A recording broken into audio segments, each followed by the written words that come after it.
What if I told you the greatest fairy tale ever written was hidden inside a story you thought you already knew? Before you scroll past this, you need to hear about the kingdom that vanished from every history book, the princess who refused to be saved, and the dragon who never wanted to be a monster. This isn't your grandmother's bedtime story. This is the fairy tale that breaks every rule you thought existed. The kingdom of Lumithria didn't fall because of a curse.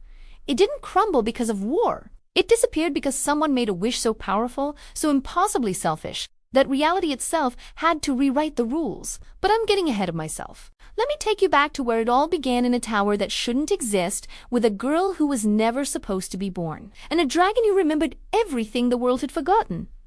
Princess Elara wasn't locked in a tower by an evil witch. She wasn't waiting for a prince to climb her hair or slay a beast. She was there because she chose to Biba, because outside those stone walls, her very existence was tearing the kingdom apart, one memory at a time. You see, Elara was born from a wish. Not just any wish, but asterisk. The wish asterisk, the one her father, King, made 20 years ago when his beloved queen lay dying in childbirth. He stood before the ancient wishing stone, that primordial rock that had granted desires since before kingdoms had names, and he spoke the words that would doom them all. I wish my daughter could live, no matter the cost. The stone heard him. The stone always hears. Queen Isadora died anyway because some things are beyond even magic's reach.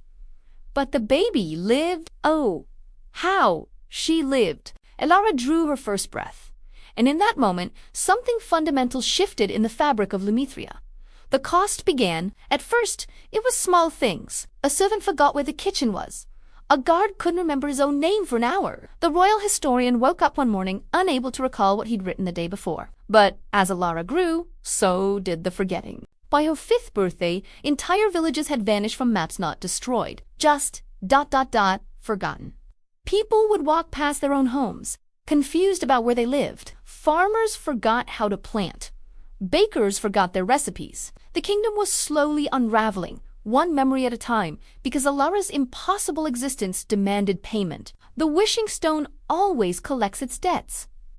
Always. What would you do if your very existence was erasing the world around you? King Aldrich consulted every sage, every wizard, every hedge witch in the realm. They all said the same thing. The wish had created a paradox. Elara was alive when she should have died, and reality was trying to balance the equation by erasing other things, histories, entire pieces of the world, to make room for her impossible life.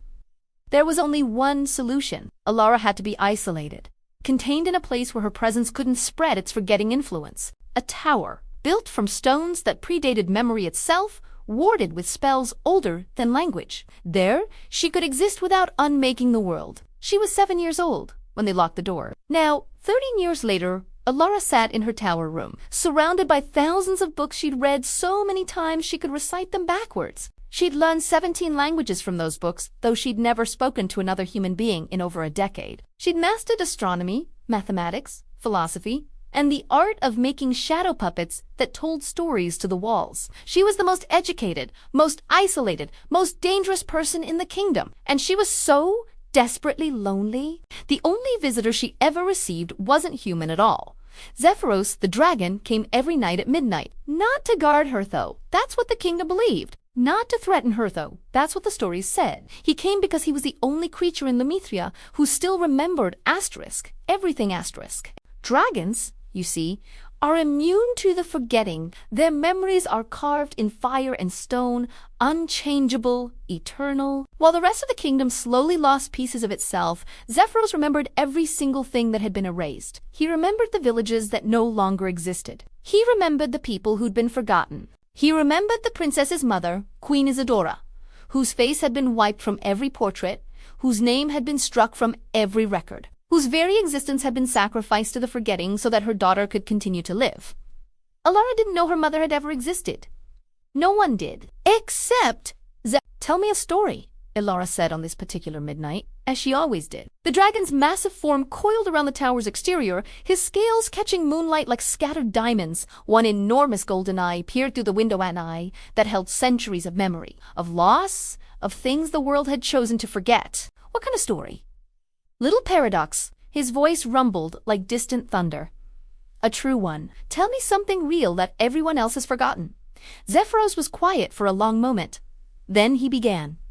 Once, there was a queen who sang to the stars. Her voice could make flowers bloom in winter and bring rain and drought. She was beloved by all who heard her, and she loved a king who would have moved mountains for her smile. When she became pregnant, the entire kingdom celebrated, but the birth went wrong. The baby, a daughter, was trapped, dying before she could even draw breath. The queen was fading too, her life bleeding away with every passing moment. Elara leaned closer to the window, transfixed. She'd heard hundreds of Zephyros' stories, but something about this one felt different, personal. The king ran to the wishing stone. The dragon continued. He wished for his daughter to live, no matter the cost. The stone granted his wish. The baby lived, but the cost, Zephyros' eye closed slowly. The cost was memory itself. The queen died, and as payment for the impossible wish, she was erased. Not just asterisk, forgotten asterisk. Every memory of her, every trace of her existence, slowly consumed by the void. And as the daughter grew, the forgetting spread, because her life was a debt that could never be fully paid. Elara's breath caught. What was the queen's name? Isadora. Her name was and she was your mother. The words hit like a physical blow. Elara stumbled backward, her mind reeling. No, I don't have a mother. I never had a mother. Everyone knows that. I was born from a wish. Zephyros finished gently. Yes, but before you were a wish, you were a child. Her child, and she loved you so much that even as she died, her last words were your name. Tears streamed down Elara's face stairs for a woman she couldn't remember, for a love she'd never known she'd lost. Why are you telling me this now? Because tomorrow a prince arrives to rescue you. Prince Therin of the northern reaches, who's heard tales of the cursed princess in the tower and believes he can break the spell with true love's kiss. The dragon's voice carried a note of bitter amusement. He doesn't understand that you're not cursed. You're not trapped. You're quarantined. And if he takes you from this tower, the forgetting will accelerate. Within a month, Lemithria will cease to exist in any meaningful way. Everyone will forget everything, their names, their purposes, their very self. The kingdom will become a land of wandering ghosts who don't even remember their loss. Do you think she should stay in the tower or risk everything for freedom? Elara pressed her hands against the cold stone wall. So I'm supposed to just stay here forever, alone, while the world goes on without me? The world goes on asterisk because asterisk of UZ, your isolation is the only thing keeping the forgetting contained. It's not fair. It's not just, but it's the reality of the wish your father made. Then I'll make a new wish. Elara's voice was steel. I'll go to the wishing stone myself and wish this undone. The stone doesn't undo wishes, little paradox. It only grants new ones. And every wish has a cost. Then I'll pay it. Whatever it is, I'll pay it. I won't let my mother's sacrifice be for nothing. I won't let this kingdom die because of me. Zephyros regarded her with something that might have been pride or might have been sorrow. Then we leave tonight. Before the prince arrives. Before anyone can stop us. Did you think I've been visiting you all these years out of duty? The dragon's laugh was like rolling thunder. I'm the last creature who remembers your mother's songs. I promised her, as she died, that I would watch over her daughter. I've kept that promise for 20 years. I'm not stopping now.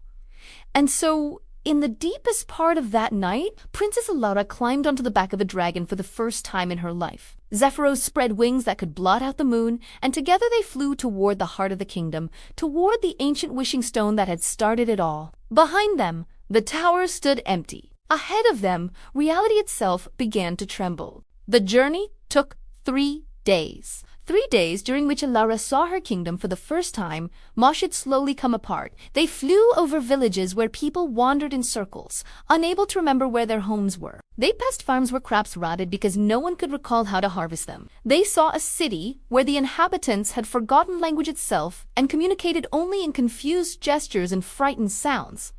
This is what I've done, Elara whispered. This is what the wish did. Zephyros correct. You were just born. You didn't choose this. But I'm choosing now. I'm choosing to end it on the 3rd night. They reached the wishing stone. It stood in a clearing that seemed to exist outside of normal space. The trees around it were simultaneously in full bloom and completely bare. The sky above showed both day and night, and the ground beneath was covered in flowers that had been extinct for 1,000 years. The stone itself was unremarkable, just a rough boulder about waist high, covered in moss and lichen. But when Elara approached it, she could feel the power radiating from it like heat from a forge. This was old magic. Primal magic, the kind that existed before rules, before consequences, before anyone was wise enough to fear it. "What will you wish for?" Zephyros asked quietly. Elara placed her hands on the stone. It was warm beneath her palms, almost alive. "I wish... ... double quotes." She paused, thinking carefully. Every word mattered. Every syllable could mean the difference between salvation and catastrophe. "I wish to remember." The stone pulsed beneath her hands. "I wish for everyone in Lumithria to remember everything that's been forgotten. Every memory that was taken, every person who was erased, every moment that was lost. I wish it all restored. And I wish for the forgetting to stop, permanently, completely, forever." Elara knows Zephyros began, but it was too late. The stone flared with light so bright it turned night into noon. Power exploded outward in a wave that swept across the entire kingdom in an instant. And in that instant, everyone remembered.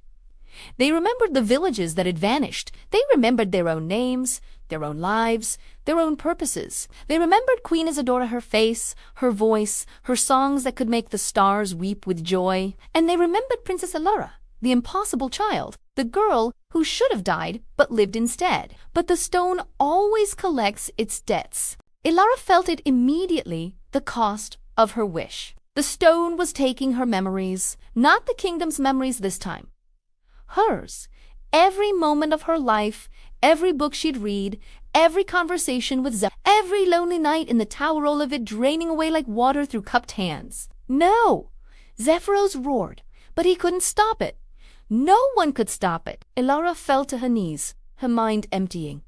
She forgot the tower. She forgot her father. She forgot the dragon who'd been her only friend. She forgot her own name. But just before the last memory faded, just before she became a blank slate, she felt something unexpected. Love. Not romantic love, nothing so simple. This was the love her mother had felt as she died.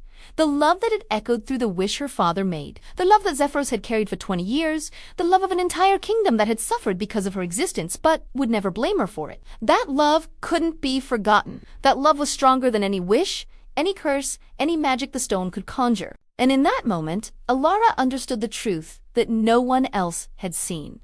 The wishing stone didn't grant wishes. It revealed what people truly valued. Her father had valued her life above all else, so the stone took everything else. She had valued memory and truth, so the stone took her own memories, but love. Love was the one thing the stone couldn't touch, because love wasn't a memory or a wish or a piece of reality that could be bargained away. Love was the foundation beneath everything else. With her last conscious thought, Elara made one final wish, not to the stone, but to the universe itself, to whatever force had created the stone in the first place. Asterisk, let love be enough. Dot asterisk, and the universe, for once, listened. The light faded. Elara collapsed, unconscious but breathing, and across Lumithria something miraculous happened. The memories remained, the forgetting stopped. But more than that, the balance was restored. Not through sacrifice, not through cost, but through transformation. Elara's impossible existence, which had been a debt-demanding payment, became instead a gift. Her life, which had been taking from the world, began giving back. Everywhere she would go, memories would become stronger. Stories would become clearer. History would become more vivid. She had become the opposite of forgetting. She had become remembrance itself. When Elara woke 3 days later, she was in a bed she didn't recognize, in a castle she'd never seen, surrounded by people whose faces were unfamiliar. She had no memories of her own life. Those were gone, the price paid in full. But she remembered everything else. She remembered Queen Isadora. Though she didn't know the queen was her mother, she remembered the tower, though she didn't know she'd lived there. She remembered Zephyros, though she didn't know he'd been a friend. And when her father, King Aldrich, entered the room with tears streaming down his face, when he took her hand and said, "Welcome home, my daughter," she didn't remember him. But she felt the love. And that was enough to start rebuilding everything else. Tell me in the comments, would you trade your memories for the truth? Prince Theron did eventually arrive at the tower, 3 days too late for his dramatic rescue. He found it empty, except for a single dragon, who laughed at him for a solid hour before explaining that the princess had already saved herself. Thank you very much, and perhaps he should consider a career change. The prince, to his credit, took the advice. He became a baker. He made excellent bread. Zephyros remained in Lumithria, officially appointed as the royal keeper of memories. His job was to tell Alara stories of her own life, helping her piece together who she'd been while she figured out who she wanted to become. Every night, he would perch outside a window, not a tower window this time, but a proper bedroom in the castle, and tell her tales. Once he would begin, there was a girl who lived in a tower, and Alara would listen, learning about herself as if she were a character in a story. Which, in a way, she was. We all are. King Aldrich never made another wish. He'd learned that lesson thoroughly enough. The wishing stone remained in its clearing, waiting for the next desperate soul who thought they could outsmart the cost of magic. It would wait a long time. Word had spread about what wishes truly cost, and people had become wiser.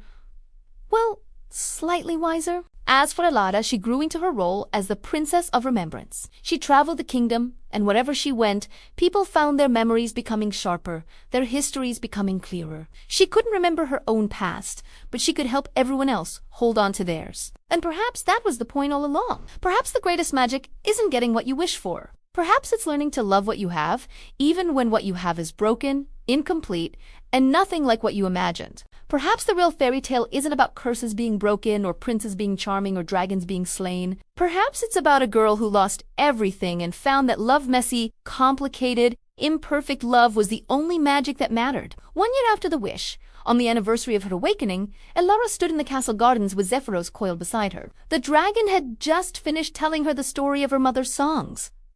"Do you think she'd be proud of me?" Alara asked, "even though I can't remember her." Zephyros was quiet for a moment. Then he began to hum a melody that seemed to come from the very stones of the earth, a song that made the flowers bloom brighter and the stars shine clearer. "That's her song," he'd said softly, "the one she sang when you were born." And yes, little paradox, she would be so very proud. Alara closed her eyes and listened, and though she couldn't remember her mother, she could feel her. In the song, in de la vie, in the impossible gift of life that had cost so much and given back even more. And in that moment, she was complete. Not because she had everything, but because she understood that love, real, true, unconditional love, was the only wish that never demanded a cost. It was the only magic that made you more instead of less. The only story that never ended. And if you made it this far without your heart breaking at least twice, you basically deserve a sequel where we find out what happened to Queen Isadora's songs and why the Wishing Stone is actually terrified of dragons. So hit subscribe before the credits roll, because this fairy tale, it's just getting started. Drop a comment and tell me, what would you wish for if you found the Wishing Stone? And more importantly, what would you be willing to pay? I'm reading every single answer. And who knows, maybe your wish becomes the next story.